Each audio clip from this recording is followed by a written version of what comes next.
not for-profit industry, because even back then we knew that with the new green rush coming in, especially now, all people see is money. And unfortunately, government has a long history of having handshakes with corporate officers. And that is what has happened at our state capitol. We have the corporations have been in business with the politicians, and that is what brought MRSA. MRSA, by the way, 100% is not completely bad. There are parts of MRSA that can do work. And what's nice is if we had a seat at the table to defend patients, we would be able to make policies that created jobs, protected access, and would work for the state of California. But we do not have that seat. We do not but there's nobody there representing the patient base. So what we have now is corporate and industry and government that is completely taking over and is leaving patients in the dust. Can patients afford to pay a 15% excise tax? No.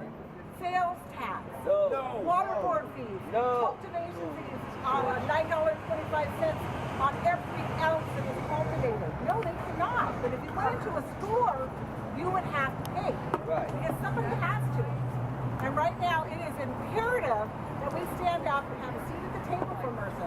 The problem with AUMA, if it's voted in by the people, we can't work around. There is these policies that can be made because the people will have voted that to be a set cement deal. That means nobody will be able to take your product to market because it's a third-party system. Who's going to pay for that? The patients are going to pay for that. That's why we're here, is because these patients are the only set of people that are not being represented in the government or in the industry, and you absolutely have to. That's why you're all proud. Woo!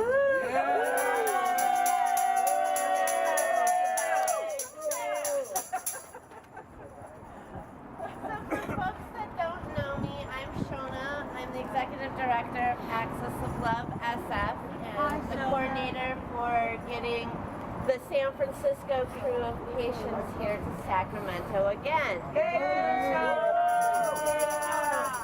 So we've had several busloads of patients come up through the 3-year process of what became MRSA.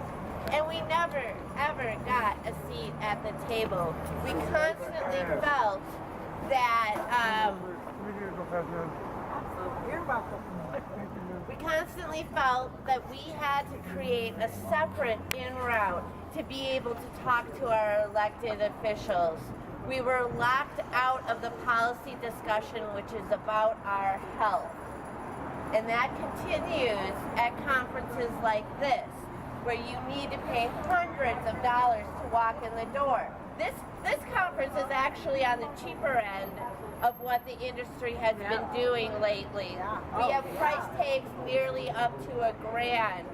And that's very clear what they want. They do not want low-income patients. They do not want people who are struggling with their finances because of their health in the same room with entrepreneurs and people that they think are going to finance their lobbying, and with these very expensive conferences, they've kind of created another industry over an industry. It's like they're paying themselves, several folds over. And what's really scary is that who gets targeted by policy when patients and people of color are not at the policy table? We do. Patients and people of color, and that comes to AUMA, which, has a potential to create more cannabis arrests. It's a recriminalization. If everybody takes a moment and thinks about everybody in California right now, you're welcome. If you think about right now, just close your eyes for a moment and think of everybody that has more than an ounce. All those people, after AUMA passes, are in jeopardy of being arrested or pulled over. Think about now, who are they going to pull over? Poor people, people of color. And Is this the intentions of the people creating the policy to be racist? No.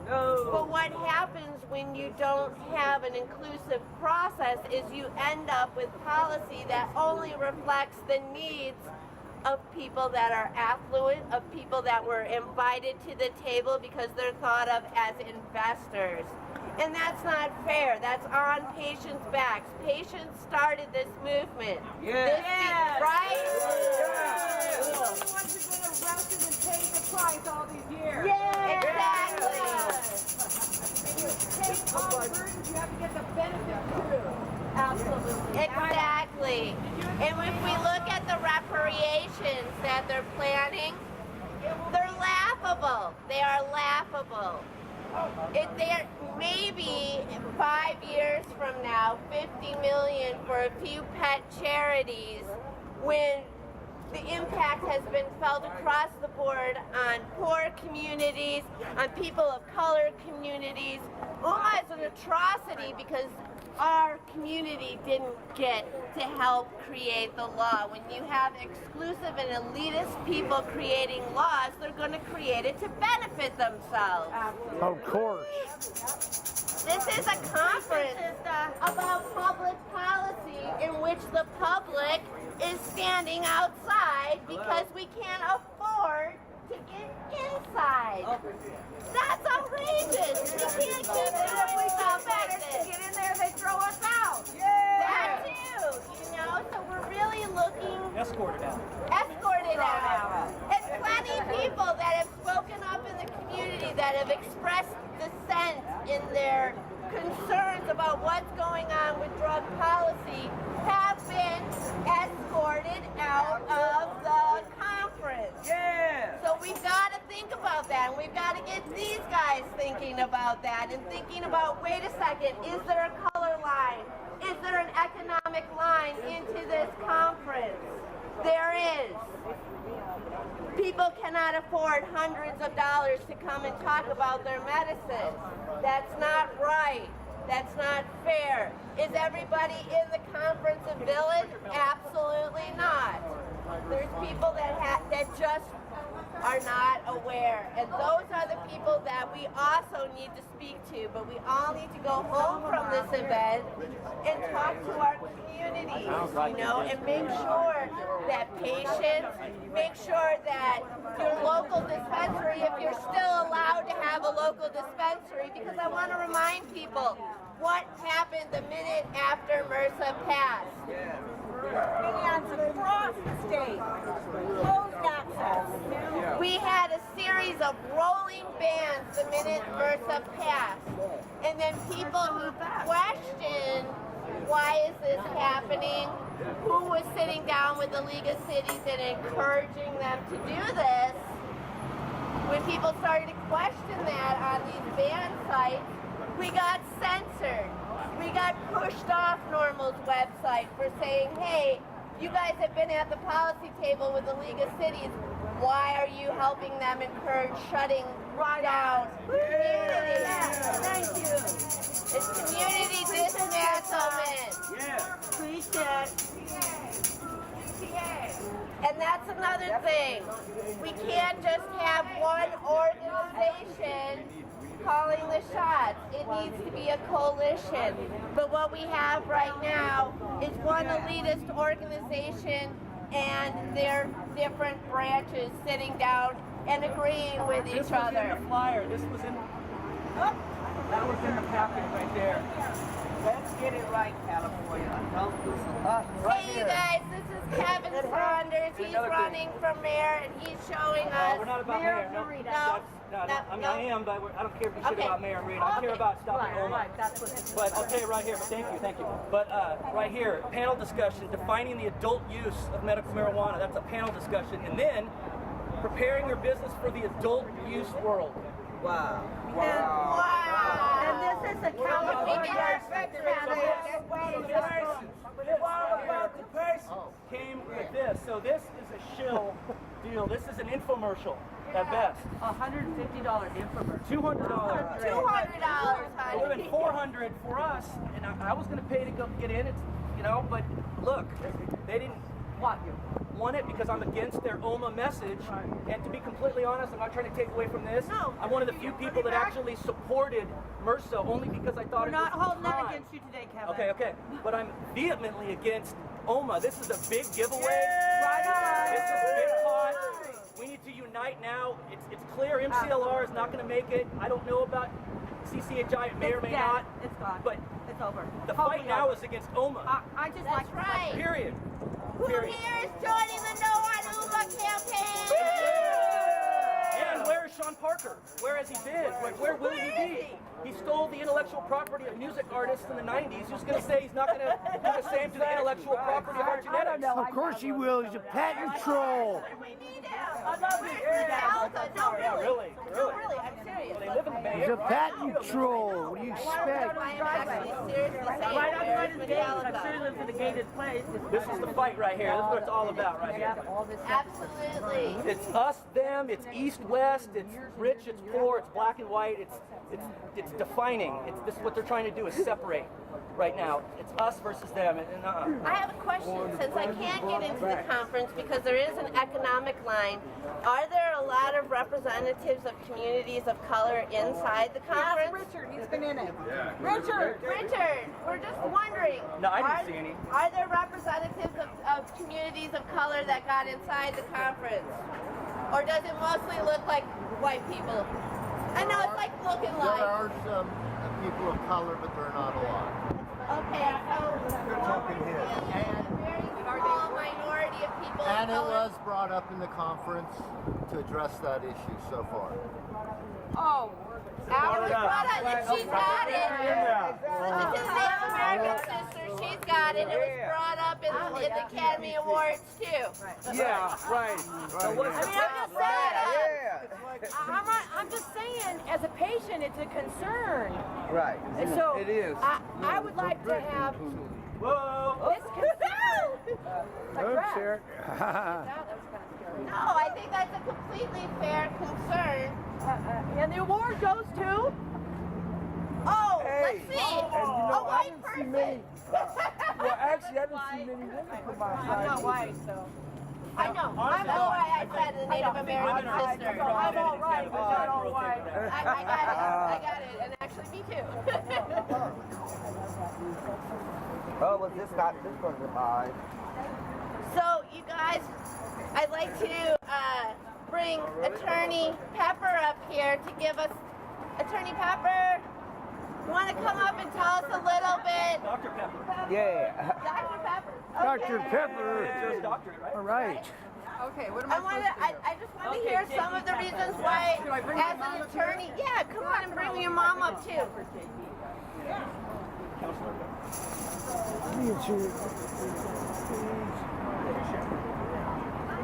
Wait for her to bring her mom too. Yeah. Another thing about this, there is no pushback. They get a free pass. Literally the tip of the sport. So I'm Letitia Pepper, and this is my mother, Lorraine Pepper. Hey, Lorraine. She drove up here with me and with PT, the guy in the black jacket there, and with Patrick Floor from CCHI. It took us more than 10 hours to drive up here from Southern California. We sat it the whole way. My mom is a lung cancer survivor. She survived lung cancer. right on. She had the kind you get if you don't smoke, right? But and she used cannabis glyceride after radiation. And I have had multiple sclerosis since 1993. And the drugs I took for my MS, I was a guinea pig for the pharmaceutical industry, and the drugs were making me sick. So in 2007, I heard so many people say they got off all their prescription drugs, or most of them, by using marijuana. I decided to try it. It worked. So since 2007 till now, I haven't used any prescription drugs. Not my neurologist, none of them wanted to give me a recommendation. And the one, she said, you have to keep using something. When I said, I'm not using this drug anymore, it's making me sick. And she said, well, you have to use something. I said, I'm going to use marijuana. Oh, no, that won't work. And I go, yeah, it will. And she goes, no. Well, and I go, it's an antioxidant and a neuroprotectant. And she goes, no, it isn't. I go, yeah, I'm going to bring you the U.S. government's patent on it saying it is, right? So I did. And a year later, I came back and I had an MRI of my brain that they use to check how you're doing with your MS. And she came out and she talked to me and she said, you know what? N equals 1. I go, what does that mean? N equals 1. She says it means a study of 1. If this works for you, you keep doing it. So she approved my use of marijuana. Right on. And by the way, you guys, you know what? If you tell your doctor that you are using marijuana for any particular problem and how it works for you and it works better than other stuff, right? And your doctor says, good, then keep doing it. You say to that doctor, put in my medical file that you approve my use of marijuana. Because once they approve it, you don't need a recommendation every year. Right. Little known fact. Okay, so I'm going to talk about the legal stuff, right? Right. So here's the trick. First of all, MRSA that the legislature passed, it violates the Compassionate Use Act. Compassionate Use Act says if you are a medical marijuana patient, you can grow as much marijuana as you need for your personal medicinal use, as much as you need. No limit on how much, how big the area is, nothing, no limits, no limits. And the California Supreme Court, in a case called Kelly versus People versus Kelly, the California Supreme Court held that you have a constitutionally protected right to grow as much marijuana as you need for yourself. It's protected by the California Constitution, and the reason it's protected is the California Constitution says when we, the people, vote for rights that are ours. Now, the legislature didn't give us like a present, but we said, these are our rights. You can't take them away. When we do that, they can't change them. So when they change what you can grow with MRSA, a legislative act, it's unconstitutional. It violates the Constitution. It violates the Prop 215. So it is unconstitutional and it's illegal. So why are we talking about OMA? Because OMA is going to be put to the vote of the people. You, your friends, your family, college students, all these people, these assholes in here who are going to make money off us, they are all going to try and make this go one way or the other. And we need OMA to be no on OMA. Because if OMA doesn't pass, MRSA dies.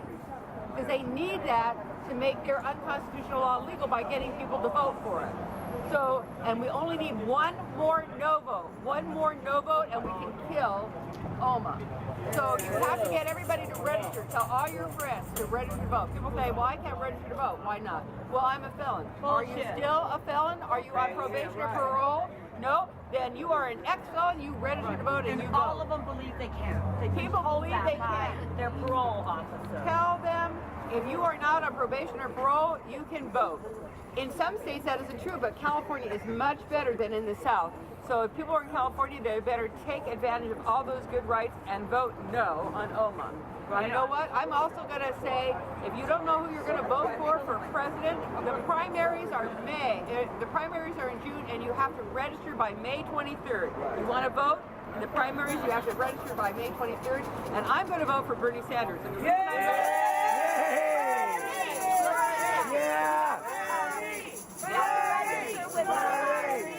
You have to register with a particular party to vote in a California primary. You can say decline to state, but if you want to vote for a Democrat, you got to register Democrat. I'm a Green Party member, and I switched over to the Democrats because I'm going to vote for Bernie. This is going to be a huge turnout election, and imagine if we can beat back OMA on this. Imagine the message that it sends at the grassroots. Beat back Sean Parker initiative that's funded. It would be news, especially with Facebook and the internet. It would be world news. Absolutely. And the people here right now are at the tip of the spear. And if we can just put down all and be realistic politically, because there's political implications and there's policy implications. I'm a political guy. A lot of people here are policy people.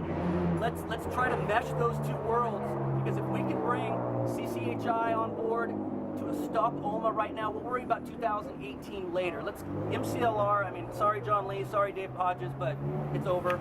So is CCHI. Let's just all it is very put our chips on the table here, and if we can beat back OMA, we've done it. And imagine the position that puts us in. We can almost write our own ticket. I need to talk to you. I'm a former proponent of MCLR, as is my relative Sandra Bacon, Gregory Ledger, Jason Bennett here somewhere. We were proponents It's right there. We're proponents of MCLR3, the open source MCLR. Yeah, what happened? And, well, you know, they put out 7. We didn't sign on for 7 because it didn't quite do the things for patients that we signed up for.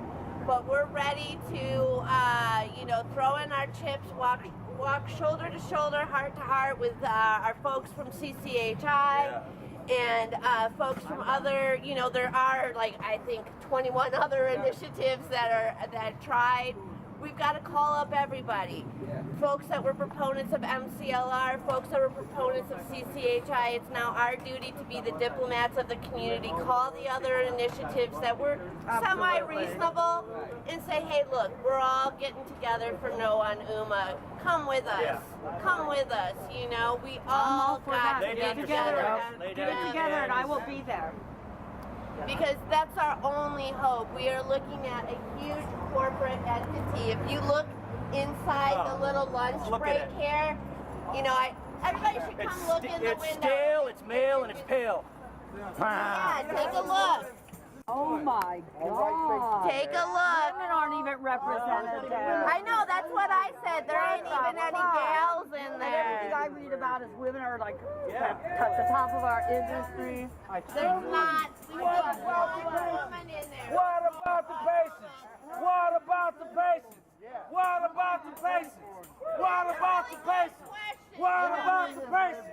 Hey, you guys, Jason Bennett just got a really good question out. How many disabled people? We can't afford to We are the disabled I don't see people. one. Right here.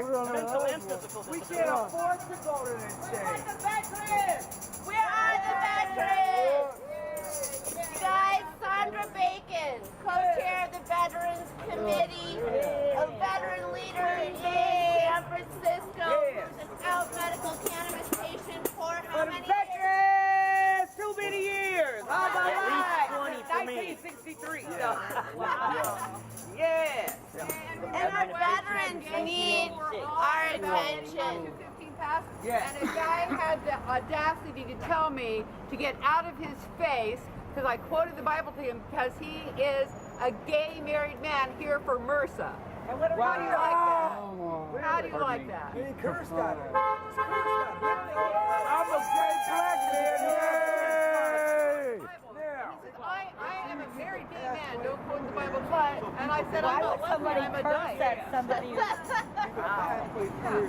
Some problem with people, you know, they can't allow other people that, you know. I'm not Christian, but I would never like be offended by you. And I tell people I'm a bad Buddhist. Right, I mean, What do we it's pretty much want? all the same. Safe access. When do we want it? Now. What do we want? Safe access. When do we want it? Now.